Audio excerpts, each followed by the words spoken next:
इस वक्त आप आराम से बैठकर इस वीडियो को देख रहे हैं, मगर मैं आपको कहूं, आज जिस जगह पर आप अभी बैठे हो वो जमीन आज से करोड़ों साल पहले 8,500 डिग्री के तापमान से उबल रही थी, या जिस जगह पर आप बैठे हैं वो जगह लाखों सालों तक बर्फ से ढकी हुई थी। ये दोनों बातें सच हैं। इस 15 मिनट की वीडियो के अंदर आप पृथ्वी के 450 करोड़ साल के सफर को देखने वाले हैं। जिस जगह आज हमारा सौरमंडल है, वहाँ विभिन्न प्रकार की गैस और धूल के बादल हुआ करते थे। वैज्ञानिकों के मुताबिक इन धूल के बादलों से दूर एक तारा हुआ करता था। वक्त के साथ साथ उस तारे की ऊर्जा कम होने लगी, जिसके कारण उसके अंदर एक विशाल विस्फोट हुआ। विस्फोट की वजह से अंतरिक्ष की ये धूल एक दूसरे से दबने लगी। इस दौरान बादलों में स्थित धूल के कण दबाव और गर्मी के कारण बड़े उल्कापिंड और पत्थरों में परिवर्तित हो चुके थे, और इसी दबाव की वजह से इन बादलों में स्थित रेडियो एक्टिव पदार्थ ने ग्रेविटी का निर्माण किया। इस ग्रेविटी के कारण बीच में हाइड्रोजन और हीलियम इकट्ठा होने लगे।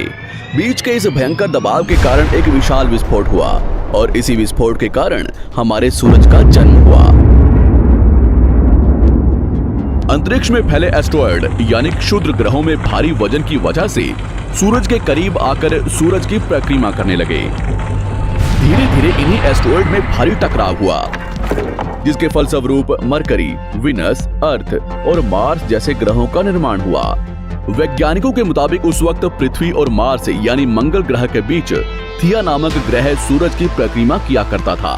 पृथ्वी पर ग्रेविटी होने की वजह से सूरज की परिक्रमा करने वाले एस्टेरॉयड अब पृथ्वी की परिक्रमा करने लगे, और धीरे धीरे करोड़ों सालों तक ये पृथ्वी पर गिरते रहे। और ऐसी घटना हमारे पड़ोसी ग्रह थिया पर भी हो रही थी, जिसके कारण थिया पृथ्वी के और करीब आने लगा और आकर पृथ्वी से टकराया। इस भयंकर टकराव की वजह से पृथ्वी के हिस्से कणों के रूप में अंतरिक्ष में फैल गए और एक रिंग्स की तरह पृथ्वी की परिक्रमा करने लगे। इन्हीं परिक्रमा करते हुए कणों में टकराव होने लगा, जिसके कारण हमारे चांद का निर्माण हुआ।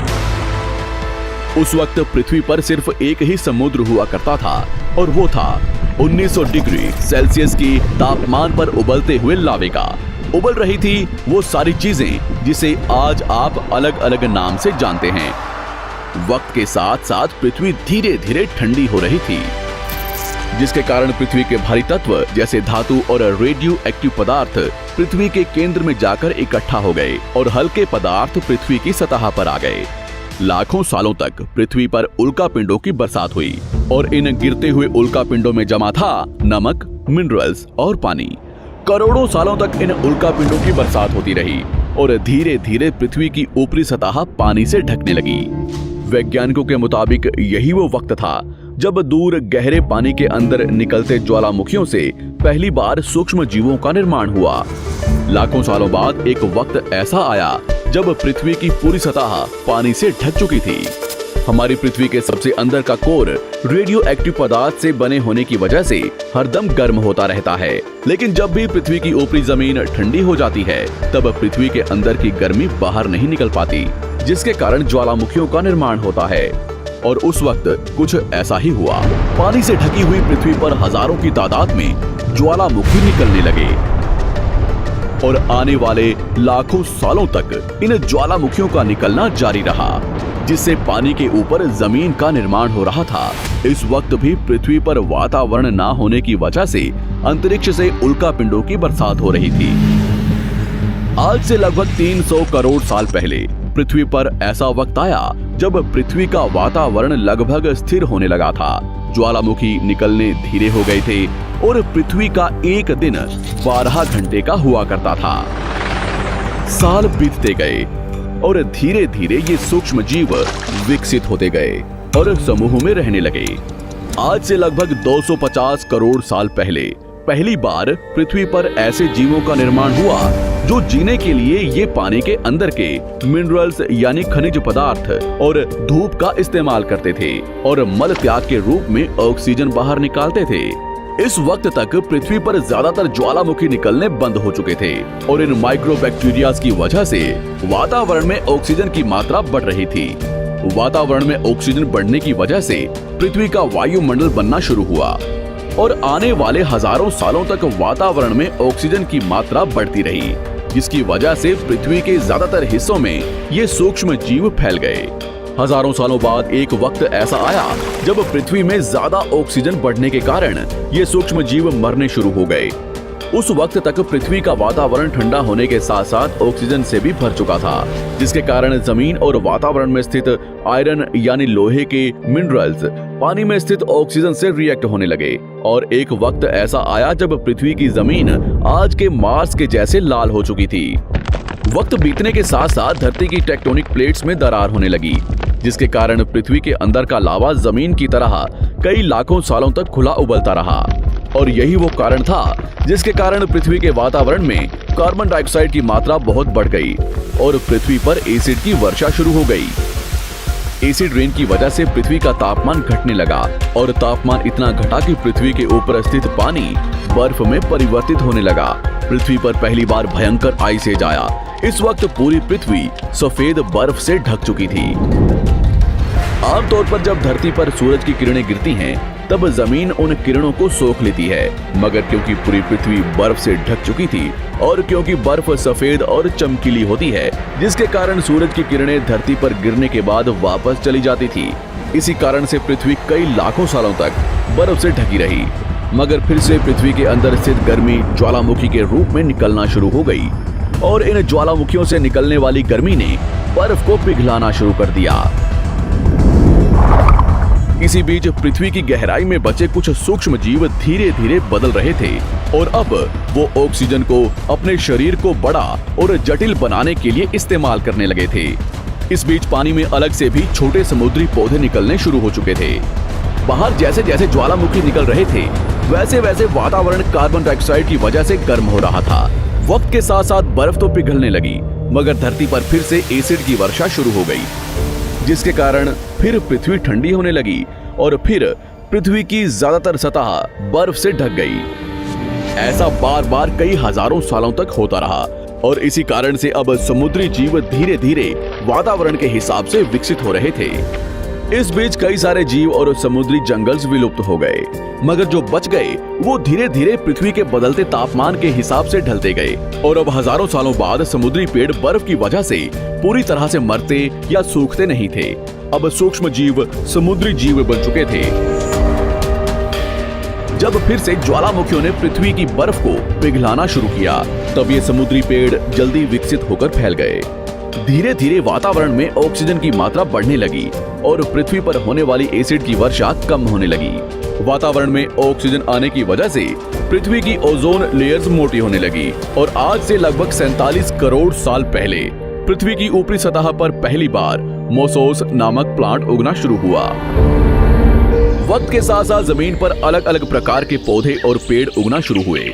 एक वक्त ऐसा आया जब जमीन के पेड़ों की लंबाई लगभग 80 से 100 फीट जितनी या आज के 5 से 6 मंजिला बिल्डिंग जितनी ऊंची हो चुकी थी।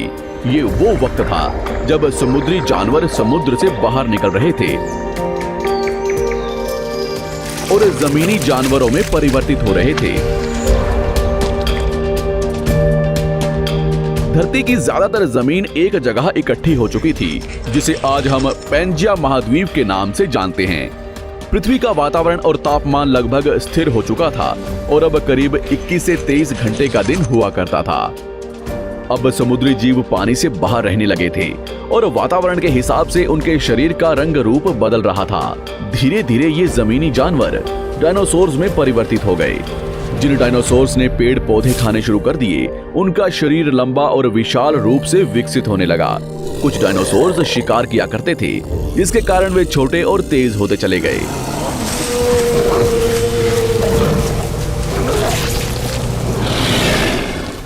पृथ्वी की ऊपरी जमीन एक जगह इकट्ठी होने के कारण ज्यादातर जमीन रेगिस्तान और बंजर हो चुकी थी। ज्यादातर जंगल समुद्र के करीब हुआ करते थे, जिसमें डायनासोर्स रहा करते थे। आज से लगभग 20 करोड़ साल पहले पैंजिया महाद्वीप टूटना शुरू हो गया। पैंजिया के विभाजित होने की वजह से पृथ्वी की ज्यादातर ऊपरी जमीन पानी के संपर्क में आने लगी, जिसके फलस्वरूप पृथ्वी पर हरियाली बढ़ती गई, जिस वजह से डायनासोर्स और ज्यादा विभिन्न और विशाल होते चले गए। डायनासोर्स ने आने वाले लगभग 20 से 30 करोड़ सालों तक पृथ्वी पर राज किया। उस वक्त डायनासोर्स समुद्र से लेकर जमीन और आसमान तक पूरी पृथ्वी पर राज किया करते थे। इस दौरान अफ्रीका से टूटा भारत सीधे आकर आज के तिब्बत से टकराया और इस टकराव की वजह से हिमालय का निर्माण हुआ। आज से लगभग 6.5 करोड़ साल पहले पृथ्वी की तरफ आज के माउंट एवरेस्ट से भी बड़ा लगभग 4.5 लाख करोड़ किलो जितना वजनिया उल्कापिंड लगभग 80,000 किलोमीटर प्रति घंटे की स्पीड से पृथ्वी की तरफ आ रहा था। पृथ्वी की सतह को छूते ही उसमें भयंकर आग लगी और वो जलते हुए सीधा पृथ्वी से टकराया। इस टकराव से निकलने वाली ऊर्जा आज के 10 करोड़ परमाणु बम एक साथ फटने के बराबर थी। जहां ये उल्कापिंड गिरा, वहां के जानवर और पेड़ तुरंत भाप बनकर जल गए। गिरते ही पृथ्वी पर पूरी तरह धूल फैलने लगी। समुद्र में भयंकर बाढ़ आने लगी। भूकंप और आग ने पृथ्वी को जलाना शुरू कर दिया। कुछ ही घंटों में पूरी पृथ्वी के वातावरण में हानिकारक गैस और धूल की वजह से पृथ्वी नर्क हो चुकी थी।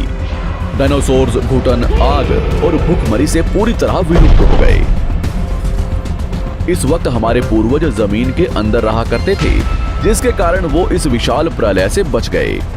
पृथ्वी का वातावरण पूरी तरह से काला और अंधेरा हो चुका था, जिससे धूप भी जमीन तक नहीं पहुंच पा रही थी। पृथ्वी के पेड़ और ज्यादातर जानवर विलुप्त हो गए। वातावरण में धूल और हानिकारक गैस के कारण पृथ्वी पर फिर से एसिड की वर्षा शुरू हो गई और फिर पृथ्वी ठंडी होकर बर्फ से ढक गई। लेकिन इस बार पृथ्वी की बर्फ लाखों सालों तक नहीं जमी रही और 80 से 90 हजार साल बाद ये बर्फ पिघलनी शुरू हो गई। जैसे ही धरती पर वातावरण फिर से पहले जैसा होने लगा, वैसे ही ये छोटे जीव जमीन से बाहर आना शुरू हो गए। उस वक्त पृथ्वी की बर्फ पिघलनी शुरू ही हुई थी, जिसके कारण अफ्रीका में घने ठंडे जंगल हुआ करते थे और इसी बीच ये जमीनी जीव बंदरों में परिवर्तित हुए। मगर जैसे जैसे पृथ्वी गर्म होने लगी, वैसे वैसे अफ्रीका के ये जंगल सूखने लगे। जंगल की चीजें खाने वाले बंदरों को खाने की कमी होने लगी। खाने की तलाश में इन बंदरों ने अपने पैरों पर चलना शुरू कर दिया, जिससे उन्हें दूसरे जानवरों के शिकार करने में मदद मिलती थी। धीरे धीरे बंदर एप्स यानी वानर में परिवर्तित हुए। खाने की तलाश में ये एप्स पृथ्वी के दूसरे हिस्सों में फैलने लगे और धीरे धीरे उनके शरीर का रंग रूप वहां के मौसम के हिसाब से बदलता गया। वक्त के साथ साथ हम आदिवासी बने। हमने हथियारों से लेकर आग का आविष्कार किया। हम धीरे धीरे इंसान के रूप में विकसित हुए। हमने धर्म से लेकर परिवार, भाषा और संस्कृति का निर्माण किया और वक्त के साथ साथ हम विकसित होते चले गए और आज हम इस पृथ्वी की सबसे विकसित प्रजाति बन चुके हैं। पृथ्वी को आज के जैसे बनने में लगभग 450 करोड़ साल का वक्त लगा है और हमें एक छोटे जमीन में रहने वाले जानवर से इंसान बनने में कई लाखों सालों का। मगर हमने इन 100 सालों में जितना पृथ्वी को गंदा और तबाह किया है, उतना आज तक किसी भी प्रजाति ने नहीं किया होगा। हम फिर से धरती को गर्म कर रहे हैं और कार्बन डाइऑक्साइड की मात्रा बढ़ा रहे हैं। वैज्ञानिकों का मानना है कि पृथ्वी पर फिर से विशाल परिवर्तन होने वाला है। भविष्य में पृथ्वी कैसी होगी, जानेंगे हमारी अगली वीडियो में।